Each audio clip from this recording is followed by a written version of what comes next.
If the British Empire and its Commonwealth last for 1,000 years, men will still say this was their finest hour. We stand for Queen, Country, and Video Games. BRB UK. Worse teeth, Better accents. Hello, and indeed, ahoy hoy, ladies and gentlemen, and welcome to this here episode 316 of the as yet untitled BRB UK. It's BRB UK's got a title, but the episode hasn't got a title yet, because we're going to say something funny at some point in the next hour and 10 minutes, and that will magically become the show's title! Don't make those sorts of guarantees that we can't necessarily deliver on, Dan. It might be called Wibbly Bum, for all I know. I'm not working in a 100-hour week just to make sure we get something funny this week. That's Tim, by the way. Hello. Did you walk uphill both ways to work today as well? Mainly through cycling, but also through... Whoa. You started cycling? Yeah. When has this been a thing since? Since my birthday. Oh, interesting. I bought myself a new bike. Interesting. Talking of interesting... Coleman! Howdy! Howdy. What? Why? Because he's a cowboy now, Dan. I'm a cowboy. Oh, you're a cowboy. I reckon I'm going to be talking like a cowboy from now on. We've lost him to the west. Partner. I must say, it's a very Portsmouth version of a cowboy accent, I have to say. Howdy. He's a Portsmouth cowboy. I'm fixing to be talking like a cowboy for this episode. Like a brownstone cowboy. Yeehaw. Yeah, indeed, huh? So, Coleman. Yeah. Yeah. I like how you instantly forgot your character and then had to cowboy it up some. Yeah. What a pro, Coleman is. What a pro. One take Coleman, they call me. Anyway, you chaps all right? Yeah. Getting ready for Extra Life? Yeah. Maybe. Got all your streaming things sorted? Kinda. You get... We've got a day That's tomorrow. what the cowboy sounds like when he throws up in his mouth a little bit.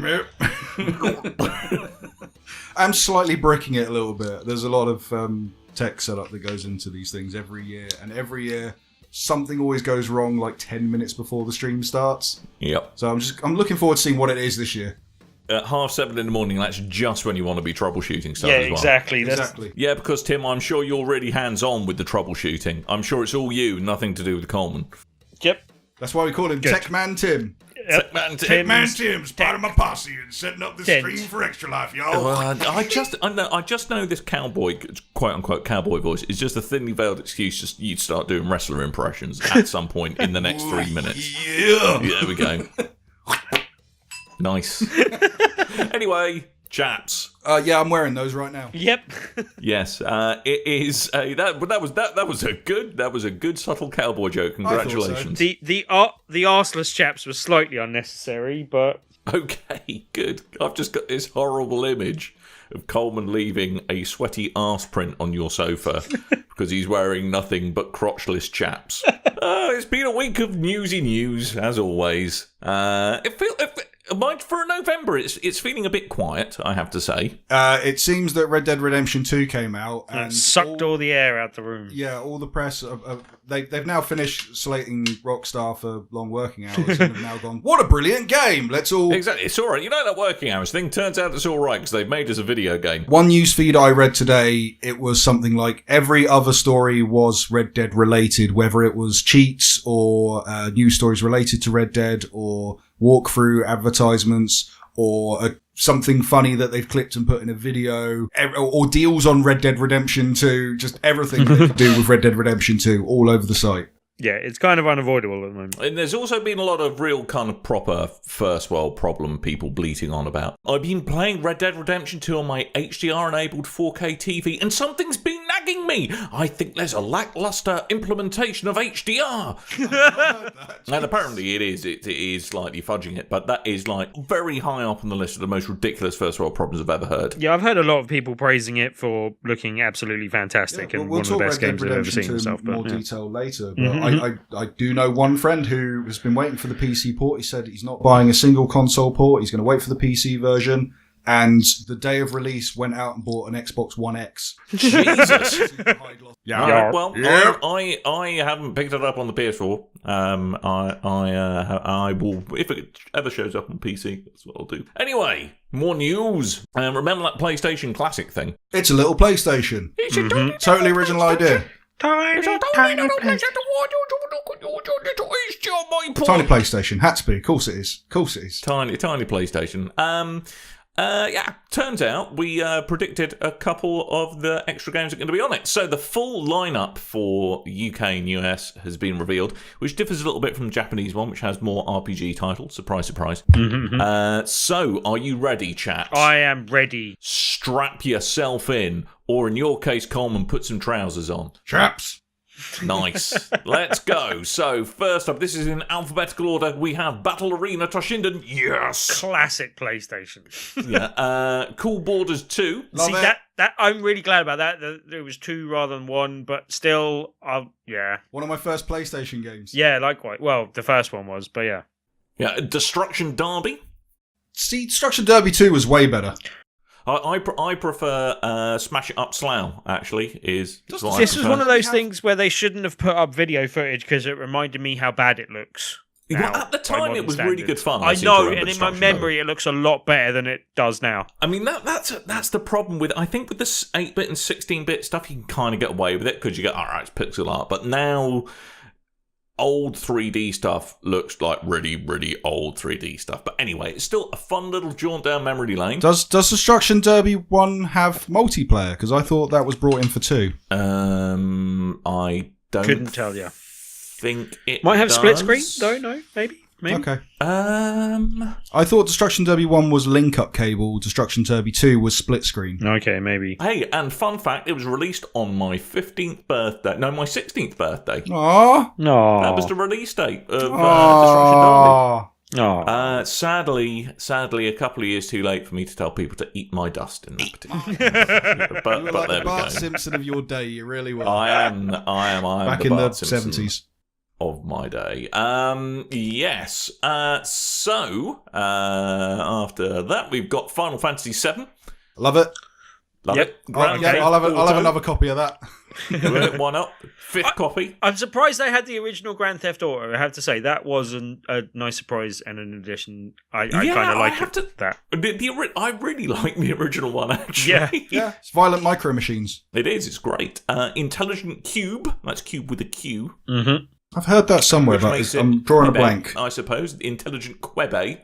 I swear, isn't that one of Sony's games? And I think it's on there because they own it more than because people. It's on there because they can. Yes, it was easy to do. Oh, God, I remember this.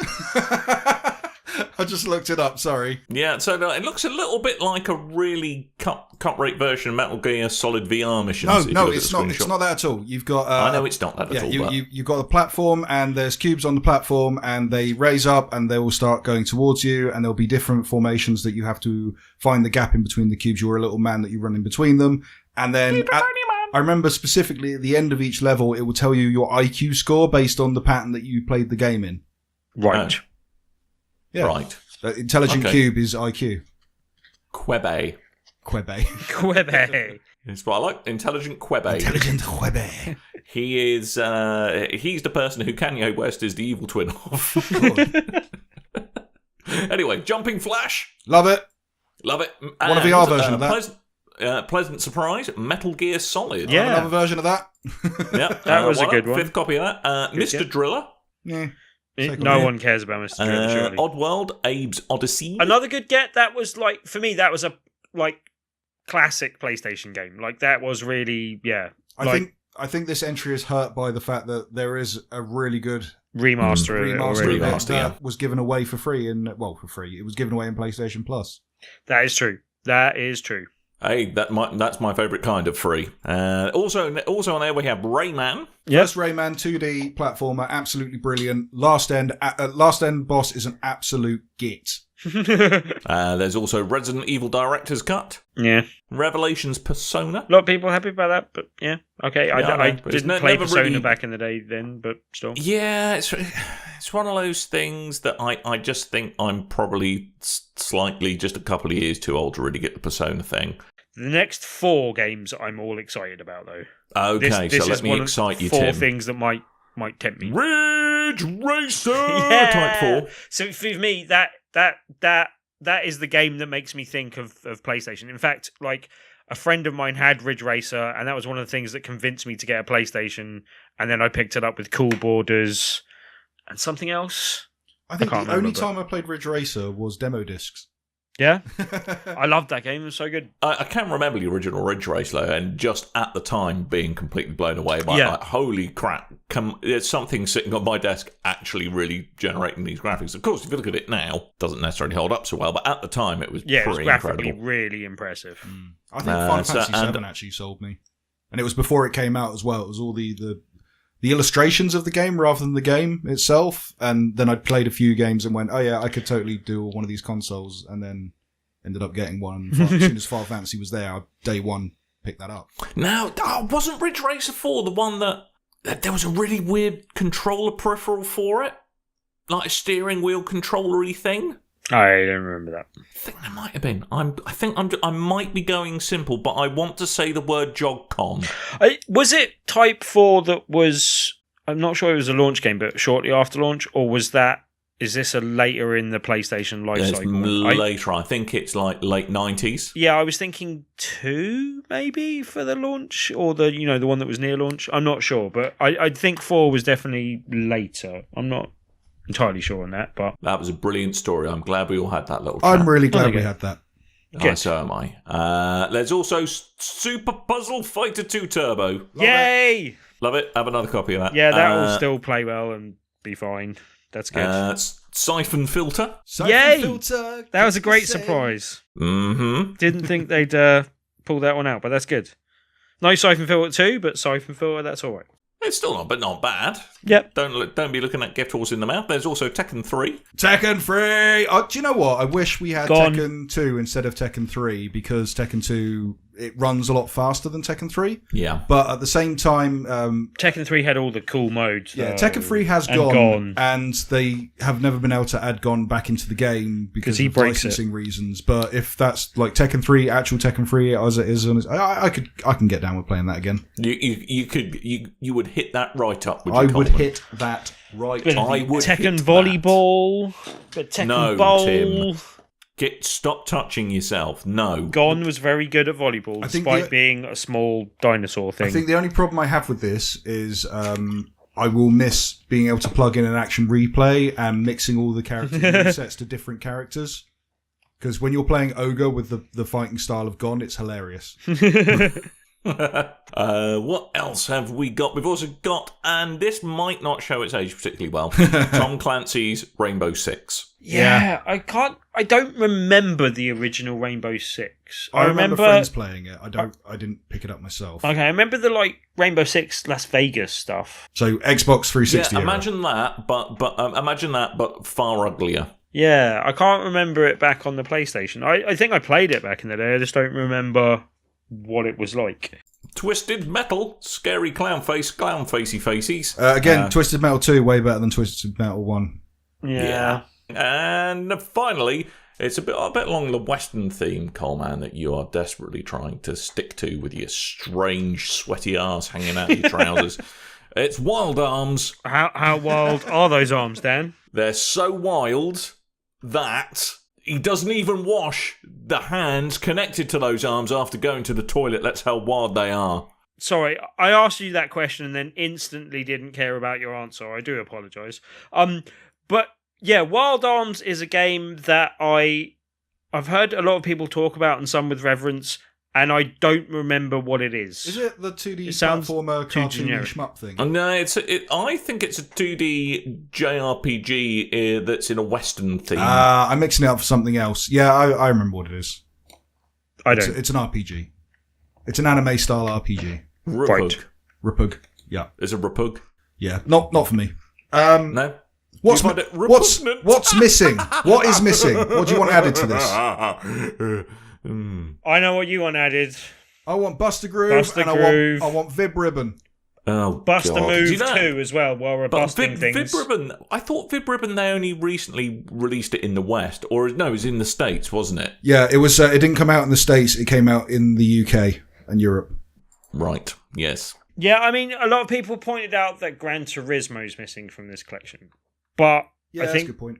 some Yeah, people but did Gran say that might be Turismo- through licensing issues through the cars, possibly. But Well, it might actually be the soundtrack that's the issue. yeah, but they could have just replaced the soundtrack. That would have been easily done. Placed it all with Aqua Barbie Girl. I'm a Barbie girl. I am a Barbie girl. In a Barbie world. Barbie Big world. Okay, so Life replace it in all plastic. with Aqua Barbie Girl, dramatically Tis read by Dan. fantastic. What? Yep, problem solved, Sony. If you ever need a soundtrack, Dan. got You're it just covered. dramatic reading the out of it, mate. Yeah, VibRibbon I love, and I think is a perfect PlayStation game. It's never appeared on anything else. And also, Buster Groove is one of my all-time favourite PlayStation games, which has an array of sequels that never came to the UK. So, It wasn't Rez a PlayStation game as well? Surprised. Res was a PlayStation 2 game. Oh, okay. I think it was PlayStation initially a Dreamcast game, wasn't it? Or was it PlayStation 2? I think it's PlayStation 2. 2. Couldn't tell you. That's why I asked. It had the weird pads and stuff that you could buy for it. Yes. I am desperately trying to give a at the moment. Well, was there any other games that you did care about being on there, Dan? I actually think they hit quite a lot of the things that I would have wanted to see on there. Really. Ooh, Reloaded. Nope, just What? me. Cool. Good. Yep, just you. Just you. Any of the Tomb Raiders? Yeah, I guess it's odd that they're not on there, There's some considering that's nostalgia to be had there. And the other one that people complained about is not being there is Hitman. what's the name? Spinny thing. Spinny Devil thing. Oh, I know. What about Irritating Stick? No, I mean it wasn't Tasmanian Devil, but you know Crash Bandicoot. Crash Bandicoot. That's the one. Oh, right. No, we just got a bunch of HD remakes. Yeah, that's the thing. Anything that's just had a remaster. But then you could say the same about Abe's Odyssey. So You it's could odd say that the that's same on there and about that Metal Gear the other Solid. ones aren't. But In yeah, a world where we have twin snakes. yeah. Well, Yeah, but that was quite some time ago. That was like 13 years ago. And very Nintendo. Yes. Also, Resident Evil had a remake on GameCube as well. yep. Good. Also, Resident Evil 2 is miles better than Resident Evil, so hey, don't at me. Come on, let's go. My God. That's also true. Okay, we finished talking about the PlayStation. Is anyone going to buy one of these things, by the way? I'll put it this way: it's on my Amazon wish list. Okay. It's something I would happily receive as a present. Yes. But is it something that I would go out and spend 80 quid on? I don't know. I tell you the thing that stops me going, okay, I'll buy one, is the fact that they're wired pads. Like, we've moved on for a reason, and I don't care to go back. First world problems, man. They're the worst. Still, yeah. Here's the thing with these little direct replica consoles that come in the replica boxes and all that kind of stuff. I think they're cute. I think they're a good idea. I'm not particularly interested in the games that come on them because I have these games in one form or another or have access to them that I don't need a little overpriced console to play them. I like the idea of having the little consoles. Just they look cute, you know? It's cute. a nice collection of little consoles. And the PlayStation's the same. I'd like a little PlayStation. I'd probably never plug it in. Maybe just once at Christmas to go, ooh, look at the little games we got, and then put it away again. As I said, I think they're more of an odd proposition in a world where the Switch exists and I can move a modern day console about and plug it into another thing and have multiple controllers. You know, like there's just and But have Sony retro don't really games and see stuff. much profit margin from the Nintendo No. Switch. Right, and I'm not saying that's the case, but I'm just saying I don't see the use case for buying one of these as much in a world where that console exists, basically. Nostalgia, feeling the good times, getting that warm, fuzzy feeling. I think if Sony did what I wish Nintendo did with their mini consoles was, okay, here's all the games on the consoles. Here's a code where if you put that in your Nintendo console, or in this case PlayStation console, you get all those games. I'd be much more up for that idea. I could play all those games and never have to open this box. I could leave it on a shelf looking pretty, and if I get curious about the games that it contains, they're there on my home console that I don't need to hook another thing Do you up really to. want to buy it just for like a shelf ornament, though? Yeah, pretty much. Really? Yeah. You need to do more YouTubing if you're going to do that. Like, if you're going to have the background for it, Coleman, then Mate, you might have as you well. not seen how many amiibos I've got? Oh, God. Really? Because I know bloody Amiibo, bloody is about to come up because we're about to talk about Super Smash Brothers, which it still remains a topic that confuses me completely. Why? The Amiibo or the Smash Brothers? Well, both, really. Again, I think I kind of missed out on the super fun times that were Smash Brothers, but I am tempted to check it out because it is sounding like it might be the good times. There's apparently 74 characters on the roster. That's 74 main characters, and then there are secondary characters which are essentially palette swaps, but they're palette swaps that have individual moves and different abilities and things that aren't contained in the initial version of the character it's palette swapped with. So at least the things that are called spirits. No. They're... Oh my god, Echoes, my brain has just melted. Are they Echoes? Echo skins. Right. Echo skins, they're called. Right. So the first one, they've announced 2 new fighters, one of them which is an Echo fighter, which is Ken. So he's the Echo fighter for Ryu, funnily enough, from Street Fighter 2. And then the new Ryu fighter... in a wig. Ryu in a wig. Ryu in a wig. As was the original Street Fighter. And then the new fighter is Incineroar, which is the third evolution for Litten, which was the fire-type Pokemon in Pokemon Sun and Moon. Right. What? Or Pokemon Sunday and Mondays, you've got it in. Sun and Mun. Yes, I Sun realise and I've done that. Well done. Sun and Moon. Yeah, so there's two new characters. But yeah, 74 if you don't count the extra costume characters. So I'm looking... What if I don't count the original 74 characters? Then What? get Shut the hell up. out of there. Yeah, shut I know up. you're not interested in Smash Brothers, Tim, but you got to remember, right? This is my destiny, and Dan, this is my VR. Okay, well, Okay. fine. Go for it, dude. That's absolutely fine. And it almost seems to be a franchise that's been uniquely designed to sell you, Coleman, as many amiibos as humanly possible. Exactly that. I mean, the amiibo are they come from Smash Brothers. Because they're going to sell you at least, there's 74 amiibos, aren't they? Well, the amiibo themselves, they're based on the trophies that you would unlock in Super Smash Bros. Melee on the GameCube. And that's the reason I want a full set of Smash Bros. Trophies, is because it's like a nice little collectible from in a game that I used to love playing. So there you go, that's the thing. But speaking of which, there are new amiibo that have been announced as well. There's going to be Ridley from Metroid, Inkling, twins from Splatoon, and Wolf from Star Fox. They're coming out on 7th December. I thought they already had the Inkling twins. They do, but they are Splatoon amiibos, not Smash Brother amiibos. Right. I'm really glad they're not cynically reusing the plastic molds for those. They're not reusing they're different plastic molds, but I believe the chips are the same unless there's a variation in the character design that is then in. So in some games there will be a variation as to what amiibo you're using, but in other ones, if it went, hey, you need a Splatoon amiibo to unlock this thing in this game, then you could use the same over the two. I have a question. Yep. What is the plural of amiibo? Amiibi. Really? No, it's just amiibo. Amiibo. It's a sheep and a sheep. Yeah. Yeah. Right. So if they sell you... So the average cost of a amiibo is 11 quid? Does that sound about right? Yeah, probably RRP, yeah. Yeah, so 11 times 74. So on amiibos alone, you're looking at 814 quid. Plus, presumably there's a mega super sexy version of the game? Maybe. I'm not buying a mega super sexy version of the game. So let's call that. If you buy it, you're going to buy it digitally. Yeah, most probably, yeah. Okay, so that's 60 quid. Plus the DLC. Yeah. Okay, you're up to about 900 quid, which is roughly my annual Destiny spend. Yeah, I was about to say, that's how much you spend on Destiny any given That's pretty much, year. Tim's VR collection.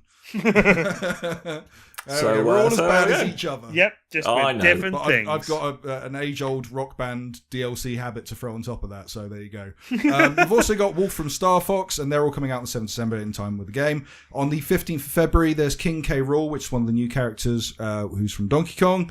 These are the Ice Climbers that are returning characters from Ice Climbers. And then at some point in 2019, there'll be Isabelle from Animal Crossing, Ken from Street Fighter 2, young Link from Zelda, Pichu, which is the early iteration of Pikachu, and Princess Daisy from Super Smash Bros.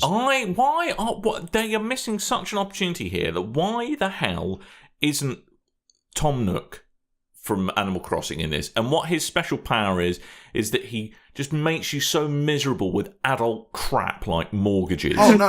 I want, I want Tom Nook. I'm up there with you. When people start saying, oh, you know, the Waluigi thing, get Waluigi and Smash Brothers. It's a funny joke. I like it. I'm down for that. If you want to put it I in think Smash there's people taking that seriously. Oh, no, they take it deadly seriously, and it scares me. But well, I have to say, there's a lot of people who take anything Smash Brothers deadly seriously. Oh, yeah, there's that as well. Very, like, dude, you need to sort your priorities out kind of way. I want Tom Nook, but I want him to be like kind of a mob boss, and his ultimate smash would be he'd set the two twins on you to break your kneecaps. Nice. Because you can't repay your house. So just drop a house on your head. Yeah, something like that. It'd be cool. That'd be right. Well, crushing debt is what he'll drop on your head. One of the new things they've announced in this game as well is spirits. So they've got rid of the collectible trophies that the amiibos are based off of. The reasoning being is that they're hard to make, which I thought was interesting because they then seemingly replace them with something that's even harder to make. So instead of doing 3D rendered models, they are spirits, which are 2D 3D models of characters.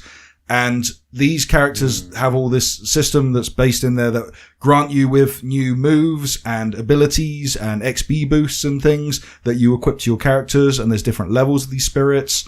And not only are they based off characters within the game, but characters outside of the game. So you could have Dr. Wily from Mega Man, or you could have some random player from an obscure game that you've never seen before. And so they're basically the trophies, but they're called spirits now, and they have actual equipable uses. I'd say that does sound quite cool. And then they explained how the spirits happen by showing a little bit of the new story mode, which is called World of Light. How spirits happen when a mummy amiibo and a daddy amiibo love each other very, very much. I like that. So there's a new RPG version called World of Light, and it seems to be a more substantial version of an RPG that's been seen out previously. This is the story mode. It has kind of overview mode, overworld map type thing, and you go to different areas and do different challenges, and you fight like shadow versions of different characters, and you level up and you do all this kind of stuff, and there's skill trees in there and what have you. It looks pretty cool. But also that serves as the story mode that you get to unlock characters in as well, and it explains where the spirits come from through a cutscene of the opening of the game where they have to fight a bunch of master hands, and these master hands basically Thanos the entire roster of characters, and just they all fade out into spirits, essentially. And you have to collect spirits to unlock the new characters. Okay. But the interesting thing of that as well is they start you off with the exact same characters and the number of people you get in Super Smash Bros. 64, the first game, which I think is 8 characters. And then you have to build it up from that point. So 8 to 74 unlockable characters. Bloody hell. Cool. Yeah. I'm going to be busy, basically. Yeah, you are. Yeah. And then lastly, they announced new future DLC. So they've announced all the stuff that's available in the game. If you want new characters, they are going to take characters from fan suggestions, things that have never been in the game whatsoever, because literally all the roster are people that have ever been in the game and fan requests from previously. So now they're taking suggestions, they are making new characters from scratch once the game launches. So there's going to be 5 sets of DLC. Each one will be a new character, a new stage for that character, and new tracks for that character. And they're going to cost $5.99 each. So I don't know how much that's going to be in the UK. They've not confirmed that yet. £5.99. Yeah, probably. Maybe $6.99 these days. Yeah, who knows. But they did say if you pre-order the game, if you buy the game between the 1st of November and the 15th of February 2019, you'll get a exclusive DLC character of the Piranha Plant, which I really like. There's also be a tie-in amiibo for the Piranha Plant in 2019. Which you've pre-ordered already. I have not, no. I haven't bought an amiibo in over a year. Wow. Probably nearly 2 years now. Yeah, but you're about to fall off the wagon in a big way, I've got a feeling. I've got to wait till I get my own place before I start doing that. Tim comes back home and like the whole house is everything just is covered in all amiibo. Tim's stuff is gone, traded in for amiibos. Where's my headset? I got this cool King K. Rool amiibo. Don't touch it. Don't open the packet. But yeah, of course, because there's DLC, that means there's going to be a season pass as well. It's called the Ultimate Fighters Pass, and that's going to include all the DLC, which they expect to release across 2019-2020 before it's Wowzers. finished. Yeah. Yowzers. And then the game's coming out on itself on the 7th of December, and I am totally picking that up day one. Well, jolly good. Why not? I love me some Smash Brothers. This was I a really know cool you do. direct. Yeah. I'm glad they labelled it as a Smash Brothers direct, so I knew not to care so much. Wow. Aren't you a cheery chap? Well, no. As I said, I don't want to, kind of rain on anyone's parade. Like Coleman likes it, that's all good. But he was trying to, convince me to draw into it, and I like my fighting games, but to me, this has always been a platform, a combat-based platform game rather than a fighting game. Here's the thing: they made a fighting game that was for people that don't. They don't really get hardcore into fighters, because every fighting game seems to be the kind of the arcade mentality of the strongest player stays on. You have to be the best at this game, and that's kind of the history of Street Fighter, Tekken, Virtua Fighter, Mortal Kombat, all those kind of games. So they made a game that was easy for people to grasp. The problem was people mastered it way too quickly, and now it's part of Evo, and it's got its massive following, and it's absolutely huge. And they're such great games, though. I love them, and that they put I really liked the Wii U version that came out, but the problem was they didn't have that single player element that existed in the Wii version and the Melee version. Right. And now we have that again. We have like an RPG cross between a fighter, which it's very reminiscent of the stuff they do within Soul Calibur as well, which is interesting because Namco Bandai actually head up the last two Smash Brother games. Oh, so okay. I'm really looking forward to this. good. Well, awesome. Well, I'm happy for you, Coleman. Thanks, Dan. I know. It's nice that you've got a thing. Good. Which Tim can also see because of Crotch's chat. It's got the weird pants, isn't it? And by a thing, I meant Willie.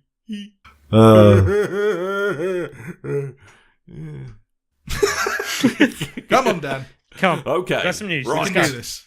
Let's go. All right. Okay. So there is. It's not just only Smash Brothers that's announcing new things. Soul Calibur 6 has announced 2B. Or not 2B. Or shut up. Or also known as Nier Automata's Yurahan number 2 Type B. So that's why we call it 2B. It's not a pencil. Yes, No. exactly. Well, it is, but it's not. So she's not my large. She's 2B. Which is the second grade of softness. Good. Oh, come on, Tim. You're in the art game. The art game? I'm trying to make a joke that try and make a joke that'll appeal to you. You like pencils and Yeah, I use all the pencils, Sam. So anyway, 2B is on the way, and it was announced on the official Soul Calibur Twitter account. But God knows when she's coming. Now, did you watch the trailer for this? No. I really like this because it's it shows that they have Ivy fight 2B, but the way they set it up is Ivy is immortal because she's got this weird tainted blood from her father, and As you do. the way they set this up is I did hear he put it about a fair bit. yeah, probably he was a pirate, so you know. So Yar. she beats everyone within Soul Calibur and then waits for thousands of years. Until she can fight 2B. I Good. really like that. Okay. I mean, it's a little bit sociopathic, isn't it? A little bit. Right. It's a bit beyond that, in fact. But yeah, this reminds me that I kind of need to play Nier Automata, and I haven't played that game, but I still think this is quite a cool character and quite a cool addition to the roster. Me and Coleman were trying to think who else from Bandai Namco's lineup of games has swords and could get into Soul Calibur. Pac-Man. Going forward. I couldn't think of anyone. Ace Combat on novice mode. Let me know. Oh, yeah, an Yes. Ace Combat fighter pilot. Yes.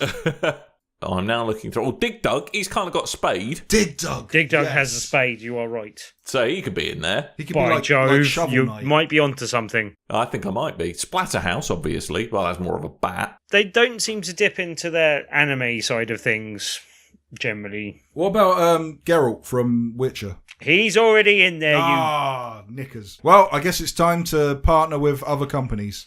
Dark Souls. I could have a Dark Souls. That's it, The big dragon. sword dude. Nino Cooney. Ninu Nana. Nino Nanana. What? Drippy with his Drippy, lantern Mr. nose. Drippy. Drippy with his lantern nose and his Welsh voice. Oh, Best character that no Ever. Welsh person has ever been offended by. No. Come on, boy, your mum's dead. Let's go to the land of make-believe. What? And that's the setting of Ni no. I've just saved you 5 hours into the beginning of Ni no Kuni. Oh, cheers, mate. It's all right. What else is there in the news? MediEvil is being remade. I remember that. Well, good. You can remember it all over again. And this time in high definition, Coleman. I never played it back in the day, really. I can't say I care much. I remember being very it young looked and playing nice. this after school with my cousins, and they liked it, and I couldn't quite get it. It was like Spyro and Crash for me. They were a bit too easy, and I was growing out of those games. Yeah, just the wrong time for me for that sort of game, I guess, basically. Or for you, and for me. You know? For me, I was positively ancient by that point. It came out in 98, wasn't it? Mate, you already got your free bus pass. I had my student pass. Retired with your that was my pension. first year at uni it came out, so I didn't have a television of my own. The war was long over. Oh, for God's sakes. Brought our boys home. Still on rations, though. Still on rations. We'll meet again. Although, isn't the lead character in MediEvil Sir Daniel? Yes. Yes, that is true. So Daniel Fortescue. Your name's not really Fortescue, is it? My middle name, no. So people have been expecting this since the Pazazba game.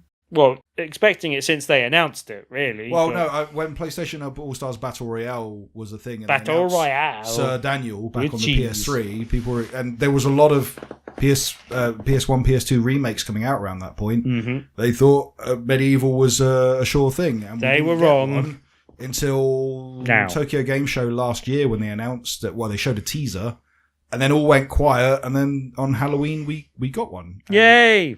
it's apparently the rumors were that it was just a polish, just an up-res of the old game, but it does look like it's an actual remake. Just in time for MediEvil's 20th anniversary, apparently. Oh, good. And just a couple of days too late for Halloween. I feel. This must be how Dan feels every day. I feel really old right now. Welcome to my world. You get more 20th anniversaries of things that felt like yesterday as you grow up. Oh, Jesus Christ. I was thinking, I couldn't believe I got my A-levels 20 years ago. Mate, you want to feel old? Toy Story came out in the 1940s. It was all tin toys back in those days, Dan. There's much better for it as well, none of this high-def bull crap. Yes, so anyway, we probably really ought to talk about what we've done, played, and I think Coleman should go first. I've been playing the game that everyone has been talking about. Everyone has been waiting to hear about. Cribbage! It's cribbage, isn't it? You've been playing cribbage again. No. Some like the one of the potential game of the years, Dan. Grip. Yes. Right. It's something you might not know what Grip is. We've spoken about it before on the show. Actually, speaking about missing PlayStation games, Rollcage. Yeah. Yeah. You don't know what Rollcage is. That's fair enough. Not a lot of people do. Rollcage was a cult racing game that came out in the era where everyone was making kart games and everyone was making kind of games that were similar to Wipeout. So this was a game that went, okay, we can take those two genres and mash them together. And they basically made Wipeout with... Do you remember those Remote control cars that drove on both sides called ricochets? Oh, yeah, I do remember them. So imagine those with weapons Oh, sweet. That sounds quite good fun. in tunnel tracks and stuff that you could drive all Yep. around them up. Drive on the ceilings and, yeah. Yeah, that was All Rollcage. right, that sounds fun. Sign me up. That was Rollcage on the PS1, and I loved that game. And the creator came back a few years ago, probably about 3-4 years ago now. Came out of a Kickstarter going, guys, I'm making a sequel to Grip, spiritual successor, to Rollcage. It's called Grip. Check it out. And we had a look at the videos, and it looked great, and I backed it. I can't remember if did you back it? Yeah, well, without speaking to each other, we both just happened to back it on Kickstarter. I think DMed as well, he backed it, and I got to speak to the creator and stuff, and it was all great. And we've gone to check out events and stuff. And then they found a publisher, which is, I can't remember their name, but they're the same publisher that did the recent Shaq Fu remake release. Now the game is done, and it should be out the day this podcast comes out as well. It should be out on the Friday, which if you are on Xbox games we've got, not games we've got, a Game Pass, then It's coming free it's to on the that. Game Pass. Free for you to play. There you go. Now, the game itself, It is Rollcage. It is Rollcage on a PS4, and that includes it plays exactly like Rollcage on the PS1. Which, some points, is not great, and in some points is great. It depends if you like the original game, and if you're looking for a faithful recreation of that game. If you're looking for an arcadey driving game with weapons and stuff that will have you very excited, Onrush already came out this year. Unfortunately, like this has been put down by two things. That's one, it's come out the same week as Red Dead Redemption 2. Yeah. And it's come out the same year as Onrush. And Onrush, an amazing game it was and very fun, failed. That studio's pretty much closing down now because the game didn't sell well enough. Now, Grip isn't a AAA priced title. I don't think it's going to be a £40-50 title. You're looking more the £25 range. You reckon it's got more chance? I reckon if it's cheap enough, it's got more chance. But at the same time, it doesn't look stellar. It's quite muddy looking. It's quite dingy. I think that's part of the problem with the vehicle design, though. Is it because you need to have to drive both ways up? It doesn't necessarily lend itself well to highly stylized vehicle design kind of thing. There's not much you can do with it. If you are playing with friends and you want a thing to battle with, this is a good game. Single player on its own, it has like a kind of like a career mode, but it's all based on you win matches. Well, you come in any place in a match and you get XP, you build up XP, you unlock things, you unlock vehicles, you unlock weapons, you unlock skins and tires and what have you, and you equip all these things. Sorry, not weapon. I didn't mean equip weapons, though. The further you progress, the more weapons become available for you to pick up in the tracks. But what you're clearly focused on here is the bodies of the vehicles and the tires and the paint jobs and what have you. And all that stuff's fun. It's very grindy. It levels up very slowly, in fact. But it does seem like all the stuff that you unlocks pretty quickly anyway. So at that point, I think you're more grinding up to just unlock levels more than you are unlocking vehicle parts. I did have fun, but again, I am someone who had a lot of fun. This is purely a nostalgia trip for me. It's a game I played on the PlayStation, I loved, and when I think back to that PlayStation version, not having revisited it since the 90s, this is what I think it was. And I'm sure if I went back and played the PlayStation version, I'd go, oh, no, it's really bad compared to what this version is. But this is what I have in my mind. If you are picking this up brand new, I don't think you're going to get along with it because it's not visually impressive. It's not technically impressive. It doesn't handle it all well. It handles a lot like that fruit racing game I played a little while ago. Right, that kart racer. But do you know what? I got offered a PlayStation 4 version of this and a Switch version of this, and I took the PS4 version just for the capture simplicity. I really wish I went for the Switch version of this because I feel I play more of this on the handheld, when I'm out and about, rather than playing this at home. Okay. Again, that's probably down to Red Dead, though. That's putting a dent in your game playing time at home, basically. Yeah. What I'd be really interested to do, it has got split screen. I want to get like 4 people together and do some battling around with this, much like we do with Mario Kart and stuff, and see if this holds up that way. Haven't had a chance to do that yet. That might be an Extra Life thingy. We'll see. Yeah. But yeah, I don't know. It's a hard one to tell. If you were looking for a sequel to Rollcage, then yes, pick this up. If you are looking for a super exciting arcadey racer that has this battle element to it, I still say go with Onrush, and maybe that money will maybe help the studio that's going out of business. I don't know. But it's good for what it is, but I really think it could have been helped. It could have been helped with a bigger team and possibly a more notable publisher behind it, and just a bit more ambition. You think with it generally, or I think the ambition was there, but it's the ambition of one person really, and then the fans behind it. A very small team. I with all this kind of talk of we don't need massive thousands of people making these massive games and 100 working hour weeks and borderline slavery and all this kind of stuff. With all this kind of talk, I don't want to say, well, this game needs more work put into it because it is a functioning game. It works like a game. It is a fun game, but at the same time, I think more could have been done with this than has been done with this. Right. It could have been more, basically. Yeah, there's apparently a day one patch coming that's going to improve stability and stuff, and that will be fine. But I think there's more that needs to be done with this. And I hope it does well, that to the point they could potentially bring on more people, maybe make a sequel, do it bigger and better, because that's what I'd really like to see. There's much like Rollcage, there's something there.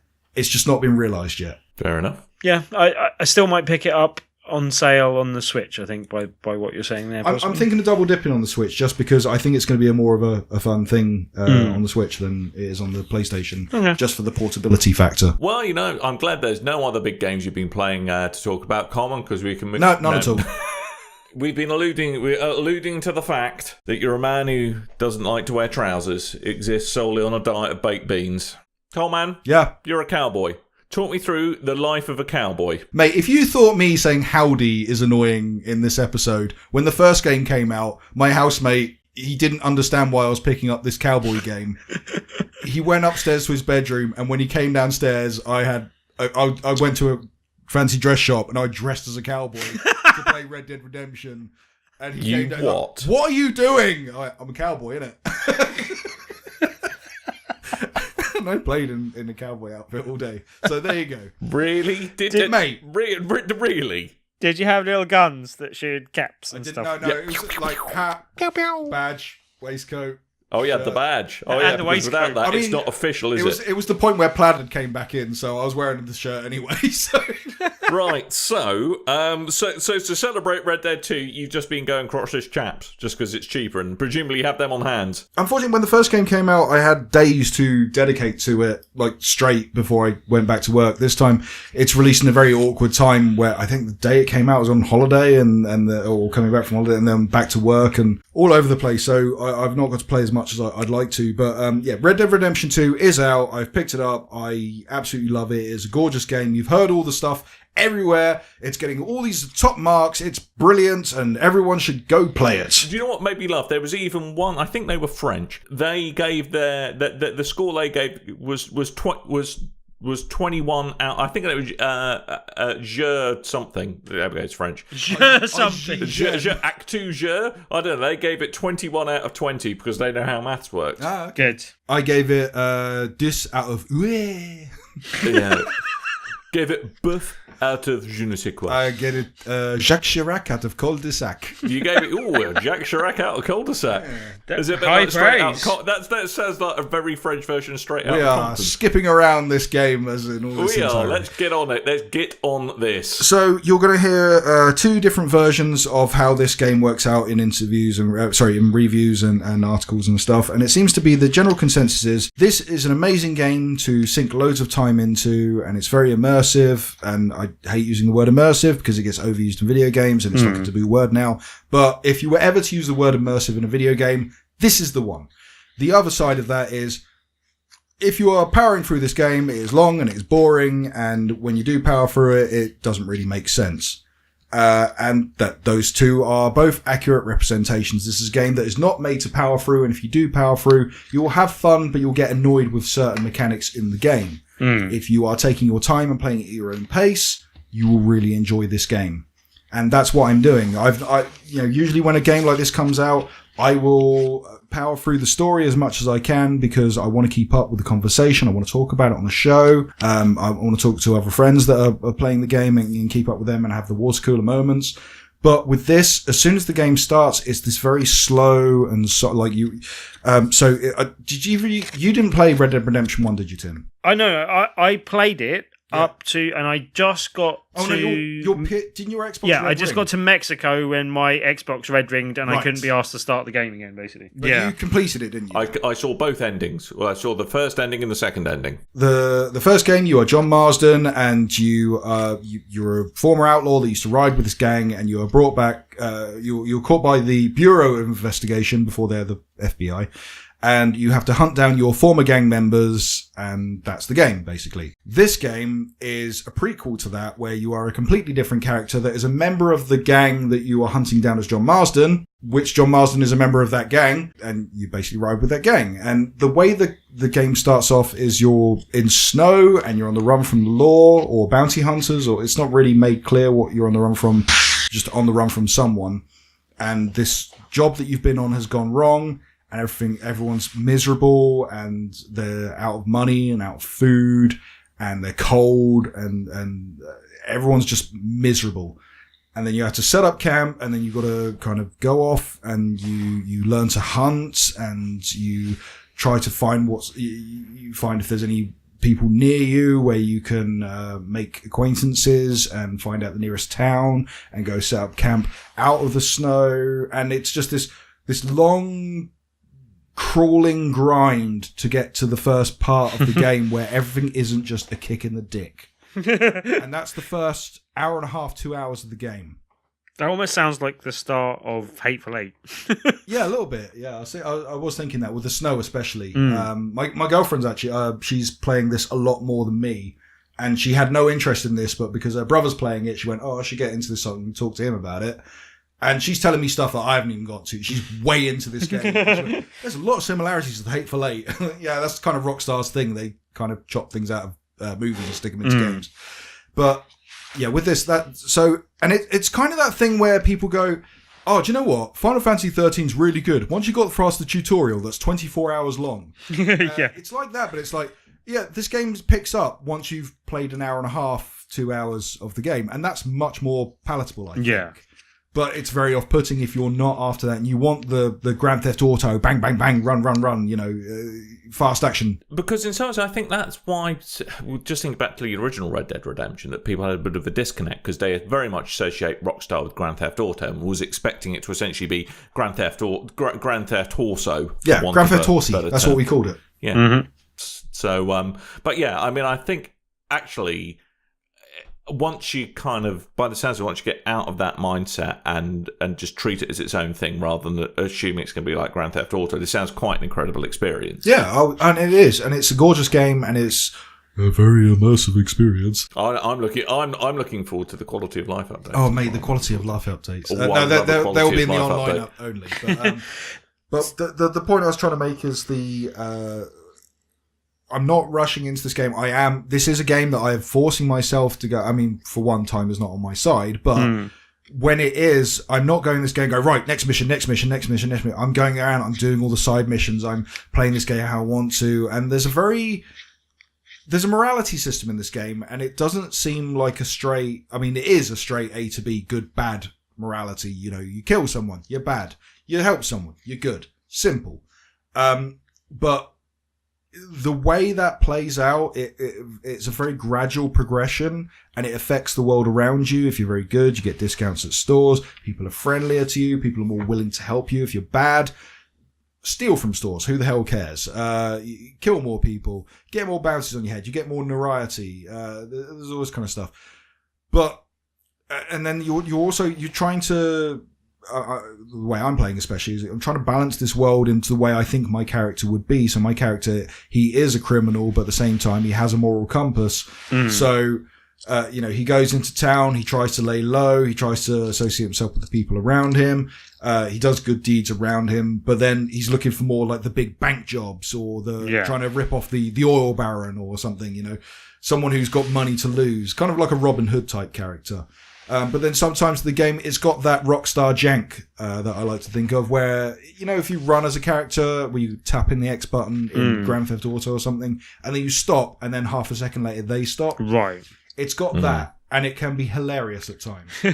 Is it because it's sort of overly animated almost? Like the animations are sort of too long? I would say that, but only in the beginning, because as you progress in the game, there are things, so the more running you do, the more you will stop on a dime. The more you're with your horse, the more the horse will quick turn or quick stop. Abilities you don't have to begin with. So all these kind of complaints I do, where you're talking about the over animation, especially the Jim Sterling piece that came out recently. Oh yeah, I think that's where I saw it. Yeah. There are very viable arguments, but as the game progresses, the more work you put into it, the more work comes out, kind of thing. The instance I had today was there was a guy who I was going to go get my horse and ride off for the next mission, and I could hear a woman screaming, so I ran round this barn, and there is a man who has got a woman's head. He's screaming at her, and he's drowning her in a horse trough. So I run up and, this can't happen. So I run up and I punch him, and as I'm punching him, she gets out of the horse trough. And she goes to move away. But as she falls over, I uppercut her straight in the face. But my character doesn't seem to recognize this happened. And I got like a bad point for this. It's like, you did a bad thing, but you're doing a good thing. Guess it kind of balances out. But at the same time, my character's like, miss, I think you better get running over that way. But he just straight like European uppercut her in the chin. It looked horrible. You don't put your face in front of my hand. I have a little bit of a problem, whereas it's a prequel, so if you recognise characters within the first game, clearly they're not going to die because they're in the first game and it's a prequel. But that said, if you've never played the first game, then that's all going to be a lovely surprise for you, even though there is this kind of heavily hidden. Isn't there a lot of foreshadowing then with that? Yeah, I was going to say, I mean, do you think if you haven't played the first game, you're going to kind of miss out on some of the kind of nods way and winks it kind of and adds stuff. Richness and depth to the story of the first I don't think you are, because the character that you're sent to hunt down in Red Dead Redemption is Dutch's gang, and he goes off and forms a new gang, and you were part of his original gang. And this one you are running with Dutch's gang. And Dutch was this kind of desperate man who, he was like an elderly guy who, he was out of time. The world was changing around him. You know, horses were on the way out. Automobiles were on the way in. We were starting up factories and all this kind of stuff. And like, he was all his outlaw buddies were gone. So he sets up a new gang with Indians, essentially, Native Americans, because they've lost their land and he feels like he can exploit that.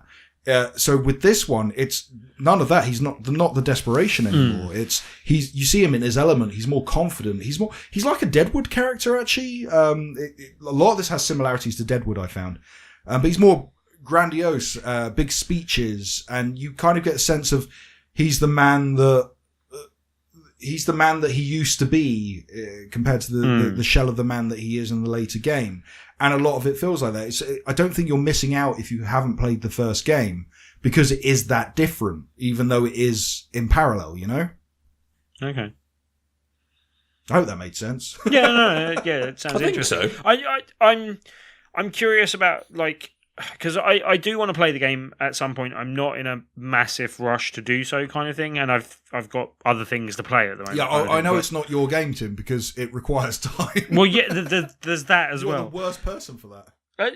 Possibly. I mean, look, I just played through Starlink, and that was a fairly big time suck Yes, but and you had a open portable world. option. Huh? You had a portable option. Yes, that does help. But I think then, God of War is the longest I've seen you sit down with a game. Sorry, what? God of War. God of War. It's Yeah, probably okay. the longest I've seen you well, dedicate to a game. Do you know, Spider-Man I've was actually another- worked out that And Spider-Man. Yeah. Yeah. I'm going to have to, like, just give up work to play all the games I need to play. Yeah, I that's think. the thing as well. I've got God of War on my list. I've got Red Dead Redemption 2 on my list, both of which are going to take approximately 3 years. And we're Yeah. in November now. Like You definitely need to play through God of War before the end of the year. Yeah, end of year. Yeah, tell you what, screw it. They're my 2 games of the year. I'm just going to call it now. I really like the look of them. But- Yeah. Okay, but one of the concerns I had with Red Dead, and one of the reasons why I never got back to go through and finish off and play the previous game, is I had the ending spoiled for me. And Ooh. yeah, so and it was a Ooh. while. Look, I wasn't like too raw with it because it was a little while afterwards, but I just- still had So it spoiled just for for me. our listeners, we're not going to spoil the Yeah, ending, we're not don't going to worry. spoil it. I don't No. even want to attempt it, but then yeah, so that kind of put a kibosh on that, and I'm worried with Red Dead 2 that I will again like have not just the ending spoiled, which is a possibility, but just so many little things and little surprises that I've seen, little gifs of, and you know, kind of spoiled things that mean that I won't come into the world as fresh as I could do, and that's my Yeah, concern I mean- about getting to it late, basically. I mean, the one thing I would say about Red Dead 1, I'm not going to give away the ending. Yep. But He clicks his If you fingers just and everyone told- turns into dust. yeah, exactly. If you just told me what the ending was, it's not really got the same impact. I think even if you knew what it was, experiencing that ending because of the storytelling that's gone on before it's one of my favourite moments in game. Actually, Yeah, no, I get that, and it was, and we've actually said this on the show because we were very careful not to spoil the ending, and someone actually thanked us on Twitter, said thank you for not spoiling. I'm just started playing, which it makes us like 4 you're years after welcome, the game. internet. Yeah, You're welcome. and we're not going to spoil it again for that very reason because it is a brilliant ending to a game, and it's one that caught me out It was because all a dream. It was one of those endings to a game, and a couple of games have got me this over the years, but it was one of those games that I got the ending and went, well, I'm not happy with that. Reset it, tried again. No, wait. I'm sure I can do this. Reset, try again. Oh no, Yeah. looked online. Yeah, that's the ending. Bugger. I was really upset. But I think for me, it's not just hearing details of the ending, just in itself, hearing that it is a brilliant ending and you have to look out for the ending of the game type of thing. Even just that much of information can be too much to know about an ending of a game sometime, you know? Yeah. But anyway, yeah, I'm glad it's good, and I definitely want to pick it up at some point, put it that way.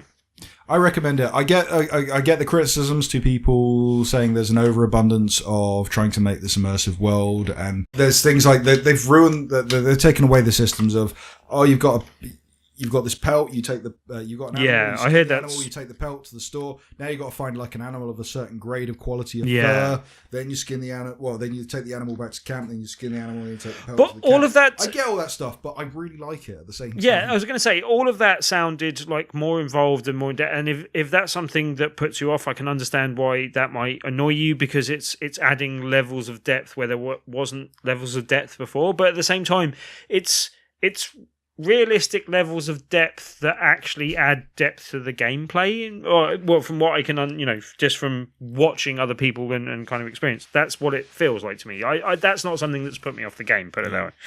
I did have a brilliant moment just before we started recording where at one point I was walking back to I was chasing someone down, and I took someone's horse to chase him down because I didn't have mine. And very quickly, my character went, sorry, I'm borrowing him, I'll bring him back. So after I chased the guy down, I went, oh, I've got to go take that guy's horse back. And I took it back, and the guy was waiting. So I went, okay, here's your horse. And then I was kind of stuck in the town and went, well, I don't want to walk back to camp yet, I'm in town.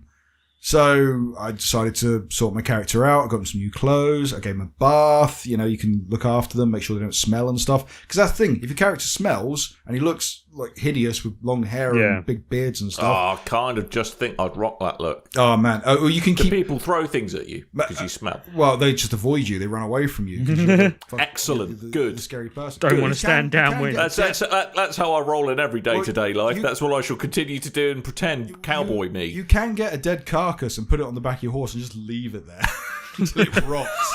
Dead carcass redemption. But I went out and I saw a rabbit as I was walking. I went, oh, I'm going to shoot that in the head. So I shot a rabbit in the head, and then I skinned it, I put the pelt in my bag, and then I could pick up the thing and walk it back to camp. So I walked the thing back to camp. So I got this dead, skinned, bloody rabbit over my shoulder. And then as I drop it off at camp, I've got this big blood stain all over my clothes. Well, I've got to go sort that out. So I go wash and stuff in town.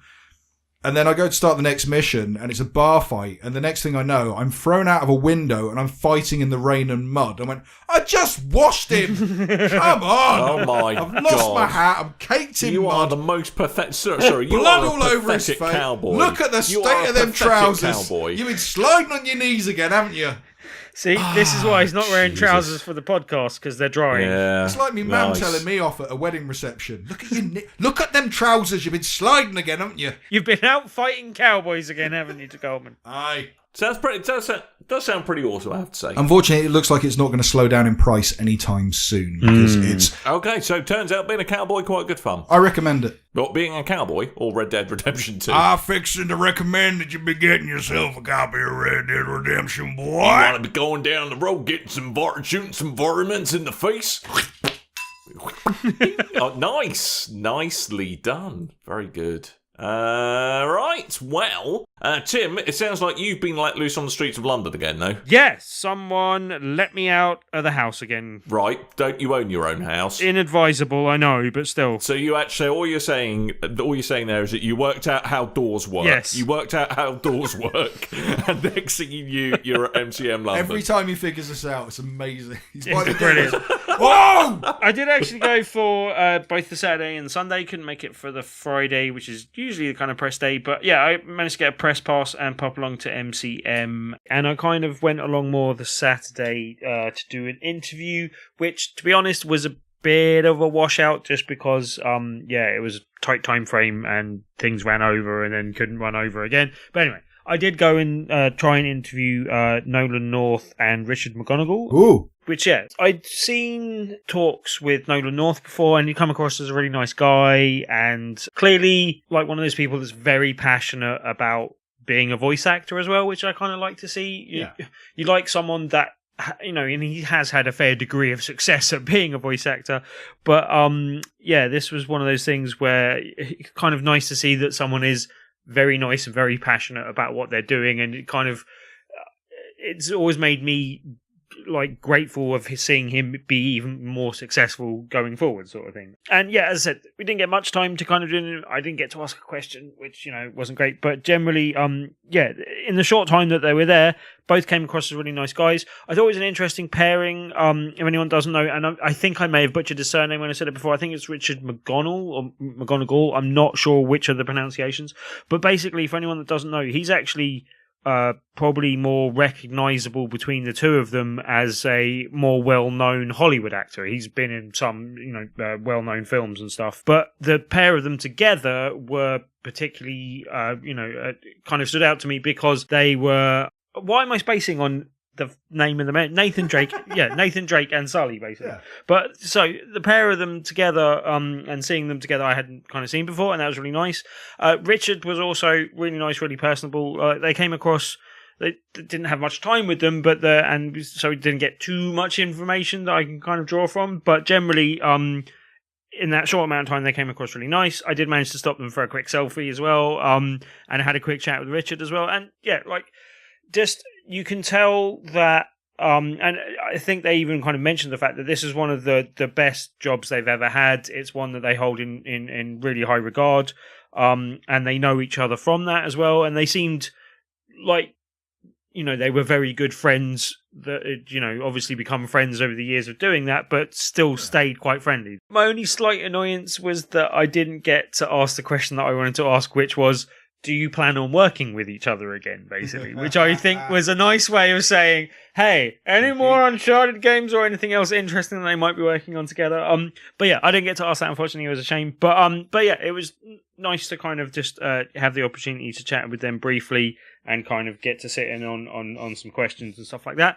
And even though I didn't get too much information out of it, I can definitely confirm from the suspicions that I had before, but both of them were really nice guys, and it's nice to see that they're still friends after all these years, kind of thing. So, but yeah, I didn't get to do too much else on the Saturday. I did go round and just have a quick recce of the stuff that was there in the games, but then I returned on the Sunday with, as I said, a couple of my mates who are cosplaying. Another one of my mates, it was their first time that they'd ever been.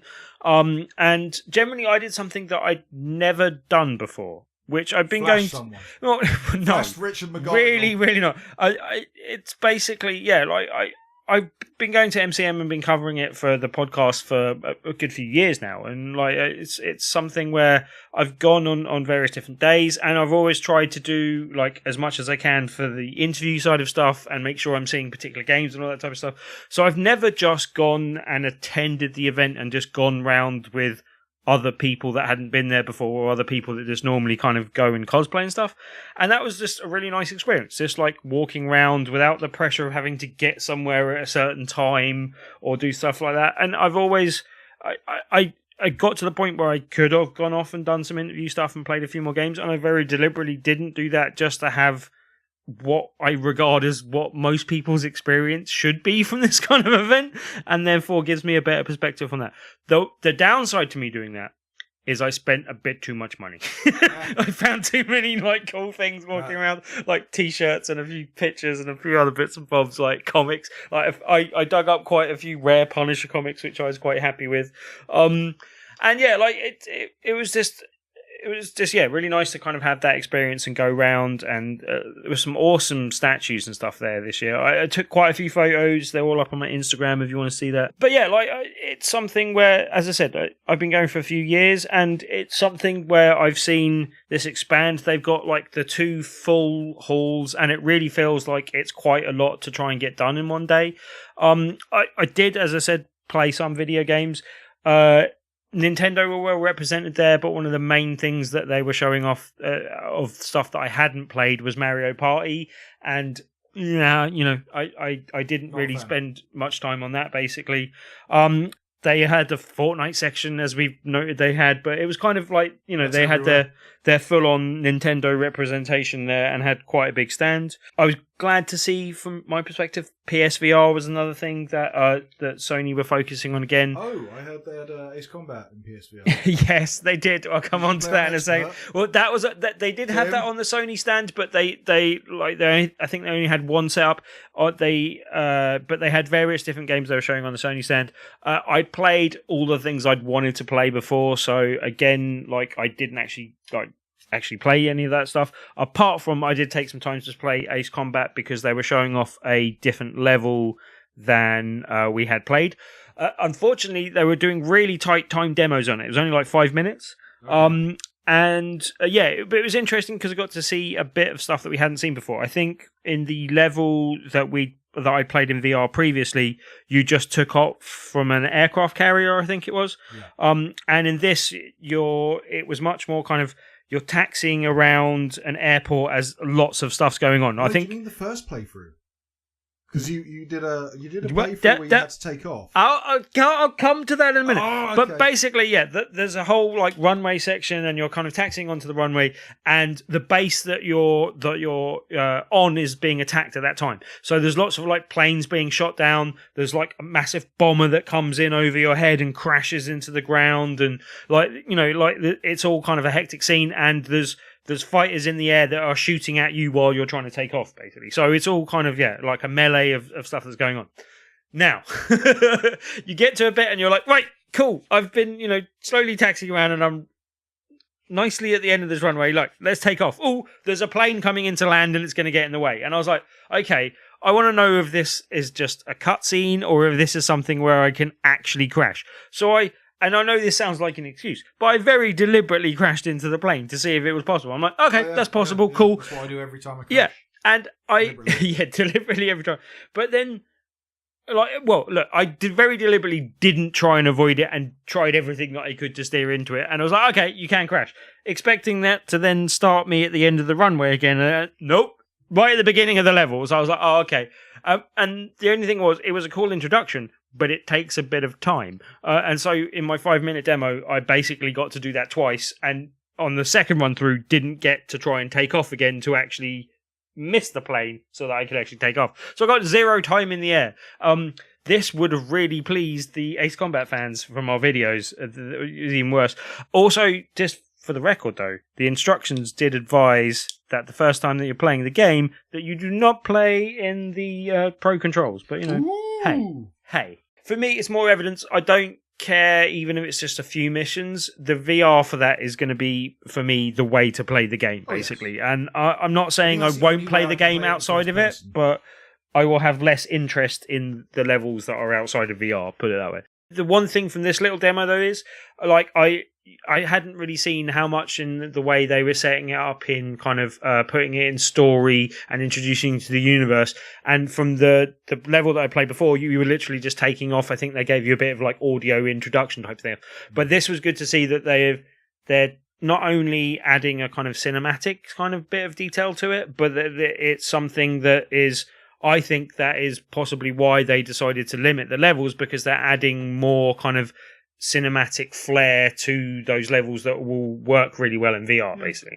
I'm definitely looking forward to it. I think it's coming January, I think it is. So There's not much else coming out in January as well. So that's a good time for it to finally hit, basically. So it'll be good. Moving on slightly from that, the one of the other things I did get to play briefly was the SNK collection, I believe it is. I don't know about you. There's not that many SNK games that I can necessarily sit down and name, but they're a name I associate with high-quality arcade games back in the day. No, I think that makes sense. Yeah. But I only got to play through a few of these, and it was a little bit hit and miss. But Akari Warriors is one of the main ones there. I think they had Akari Warriors 2 and 3. Anyone doesn't remember, it's like kind of upwards scrolling, up to 2-player on a single screen. Kind of quite hard shooting game. You can get in tanks and stuff like that. It's a bit like a co-op Rambo almost kind of thing. Co-op Rambo. Yeah. It's one of those games that I'm like, okay, yeah, this is cool and I like it, but it's a bit too balls hard and maybe inaccessible for new players. I'd like to see how other people get to it. But yeah, they had various other games on the other collection. A kind of poor man's Zelda, which I wasn't that keen on. Poor man's Zelda. And the quest for the rubbish sack. Yeah, a game I didn't know that well and stuff like that. But yeah, there was some alright other titles on there. Like, for me, this didn't quite live up to, like, I talked about the Capcom beat 'em up bundle a few weeks ago, and for me, that's a much higher quality thing that introduced me to games that I wasn't aware of, that I was like, oh, this is actually really good. I picked that up on your recommendation. I have yet to play it. Okay, well, that's another thing we should play for Extra Life, actually. That would be really good, because Yumi and Ed can all play together as well. Can we do my one? I haven't started it. Yeah, that's fine. Yeah, it's all good. Although I've got some good high scores and some good stuff unlocked, but you know, Tim, I've been playing too much Undertale. But yeah, that's good. But yeah, like just another one to look out for, and I think Ikari Warriors is probably the highlight from what I saw. But there's some other good games in the collection as well to make it look worth looking out for, possibly as well. But yeah, like just in general in MCM, just to kind of round that out, it was a really good event. I had a really good time actually, like going around with friends and experiencing it more as most people would do was actually like a really nice and refreshing experience from going around. And other than spending too much money, I had a really good time. It was really good.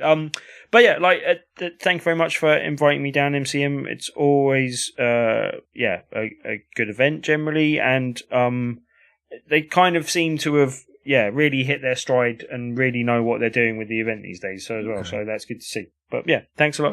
It was good fun. So there we go. So, listeners, you may have thought I slipped into a coma during Tim talking about MCM. What I can only assume is excruciating length. And yes, you're right. I did slip into a coma. So, right. Coleman sent me a picture of his crotchless chaps, and really horribly brought me back to consciousness.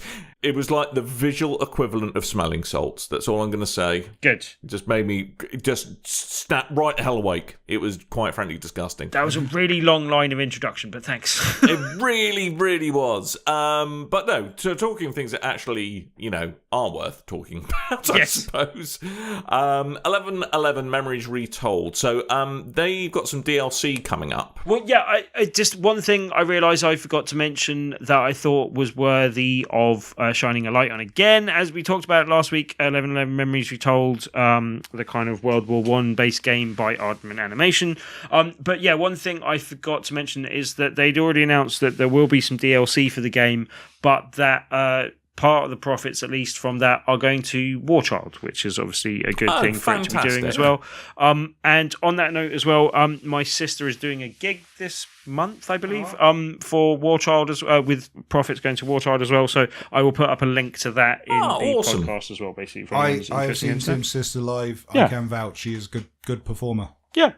She am good performer.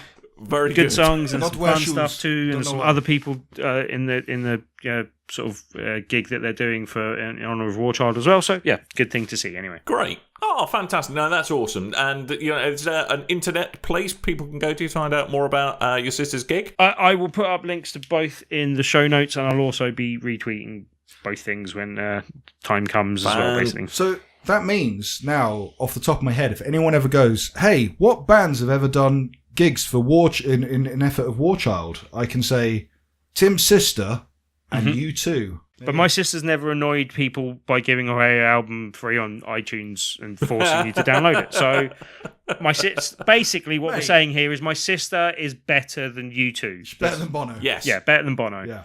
Not the Edge. Yeah. He's got a cowboy hat. No. He's a cowboy. Makes it infinitely cowboy. better. He's good fun. Yeah, just speaking of charity things, we have a couple of other things to mention on charitable notes as well. Steel Rats, which was a game that Coleman and I talked about having come away from EGX Res, I believe. I'll be talking about it very soon. And we'll be talking about it again soon. But yeah, they're doing a little charity auction as well, Mr. Coleman. No? Little? Well, I say little. They're doing a big charity. They're giving away their Steel Rats Collector's Edition, which there's only one available. It's the Super Turbo Ultimate Wreck and Ride Collector's Edition. Wowza. So this comes with a limited edition steel gas can, which will contain the game and vinyl of the game soundtrack, blended key leash and matches, limited edition metal pin, t-shirt, branded whiskey glasses, and then the 3 meters high made out of metal statue of a junk bot. Well, is that all you get? Jesus. Well, this thing is massive, It's a robot made of monitors. It appears in the game. Yeah. And we've seen it in the I was going to say in the flesh. Yeah, you said in person, but that neither of that. We saw it in the metal. Yeah, so this thing they had it at Res. They had two different sections. One in like a PC. It's very cool, section actually. for you to go play the game on. But then they had the actual statue out in the open, which is this weird spider robot thing made of old CRT TVs. And one of those TV you could play the actual game on, so we were playing it on that. So I'm assuming that's pretty cool. You could probably hook this up and play games on it if you wanted to. I don't know what quality it would be in, but it does look cool. I don't know why I'm advertising it to our listeners. Like, hey, you should probably go buy this because like the current bid is $5,700 And if you outbid me, I will hunt you down. Because I went to put in a little bid to just go, yeah, I'm putting in a bid, and the first bid was something like $5,600, I think, and I don't have $5,600. As you said, I don't know how many of our listeners will be in the potential, of possibly making a bid, but it's a good thing to shine a light on, and if someone is, then great, what I mean? But otherwise, just, well done to you, Still Rats, for doing that for charity. Well done. Think how many, Dead Island or Saints Row or Formula One games that have come out. They've done these ridiculously expensive special editions that you get, like a car and a house and an island to yourself and all this kind of stuff. Was it the Devil May Cry one that do the jackets and stuff? Is it? Sorry? Is it Devil May Cry that did the big jackets? I don't know. Destiny allowed you to, if you beat the raid, you could buy a jacket. Yeah, unfortunately, that slightly backfired because only like 10 people. 10 people got the opportunity to 12 buy people. Jackets. But and you just know they ordered a whole buttload of them. Oh, really? Nice. I think like so. that. Well, yeah, But you hear these extravagant editions, and they're not meant for sale. They are meant to grab headlines. It's good to see that this is a charity thing. Yeah. Here's the sale. This is how much it's actually going to cost us. You can put that's the minimum. Put your money down. That money's going to charity. And someone's actually put a bid down. That's great. Yeah, that's good. Awesome. And speaking of charitable things and putting bids down and stuff.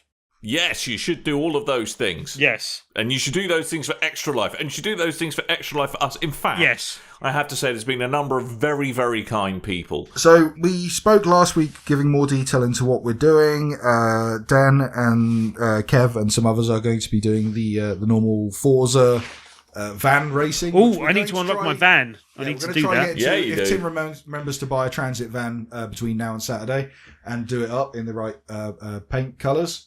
Yep. Dan, you'll have to tell them what ones are. Don't worry, there are people who've already done loads of libraries. Yeah, I'll just pick already. one. So you don't need to. You'll be pleased to hear, Tim. You do not need to exert a jot of effort. Oh, phew. I've still got to go and I'll actually turn on my Xbox and play the game and buy a van. That would help. I'm assuming you guys are going to do some Destiny as well. Yes, we are. We're going to be trying to do all 4 Destiny 2 raids on the PC. Some possible Minecraft. It is tradition that I build an anatomically correct and functioning phallus in that popular game. Okay, Yeah. you have to jump off the stream to play some Minecraft with you, as is the tradition. I'm quite tempted to do a bit of Don't Talk and Nobody Explodes. Actually, Oh, that's could do Tim's that. territory. that could be fun times. But the wrinkle for because my usual Extra Life wingman is Kev. And Kev and I will be spreading the joy over 2 days. That sounds so wrong. I know. And by spreading the joy, I mean doing 2 stints in Extra Life. So we're probably going to end up doing more than 24 hours, to be perfectly honest with you.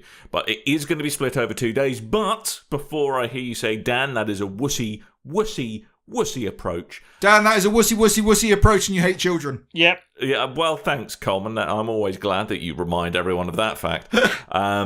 That it does mean that, because the Big Red Barrel Twitch channel shall be hosting various staff members throughout the day. But it does mean that you will have upwards of 36 hours of live stream goodness. Basically, internet/.tv/livestream.net/Big Red Barrel. You're sorted. But what we didn't mention last week is that, so me, Tim, and Ed, we're going to be playing WWE 2K19 with our own characters and stuff, and that's all very funny and la-di-da. Is someone going to sub in for me as Trump supporter?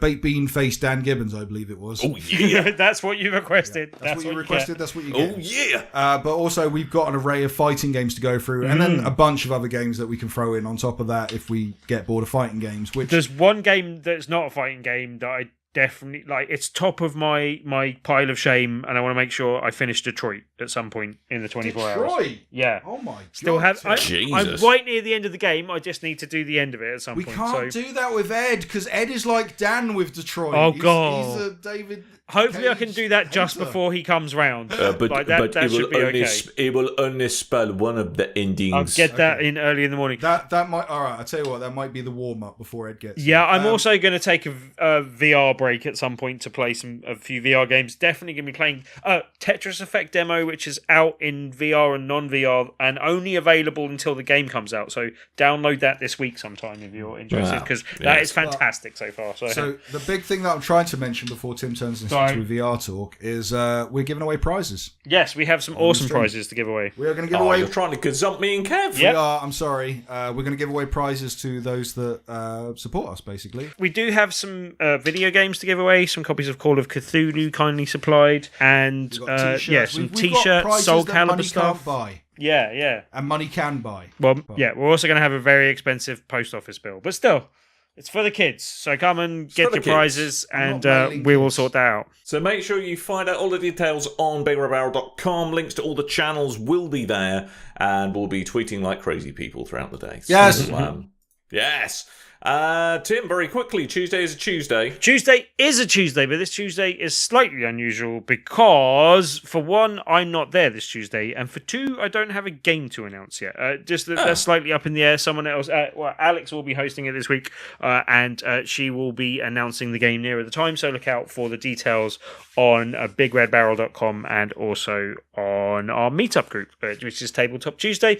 But anyone that doesn't know, each and every Tuesday we have a different feature game, and if you play that feature game that evening, you have a chance of winning a copy of the game at the end of the night. Last week was our Halloween special. It was really well attended. Everyone seemed to have a good time. We gave away loads of prizes. Again, more copies of Call of Cthulhu that we had to give out on the night that it came out. Just lots of extra prizes. Mystic Scrolls was our feature game. It went down well. Everything was good. It was a good night. So thank you for everyone that came along. This week, as I said, I won't be there, but there will be a new game and people to help explain it and play it and all that type of stuff. So come down and possibly win a game just by playing it on the evening. Splendid.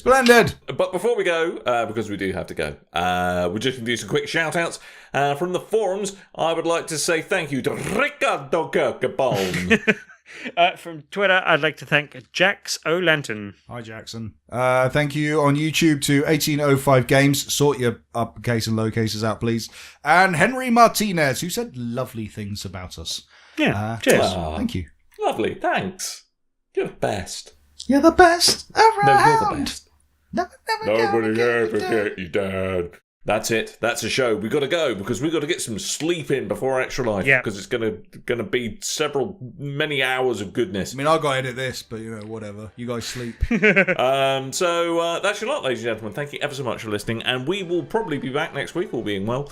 And so until then, I've been Dan. I might have been Tim.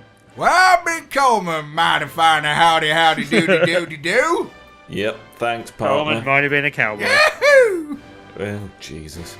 Anyway, thank you ever so much for downloading us once again, ladies and gents. And until next time, dear listeners, toodle bye.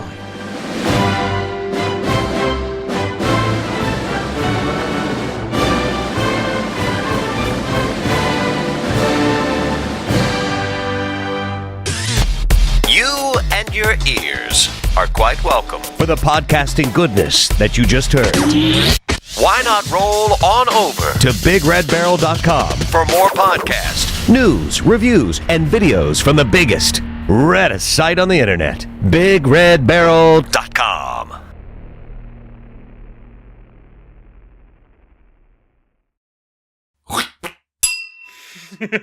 What? Like, facial secretions is not... That is one way of putting our listeners down. Well, it's that or anal seepage at the moment, mate. It's one of the two. Good news, guys. It's the worst rated episode we've ever made.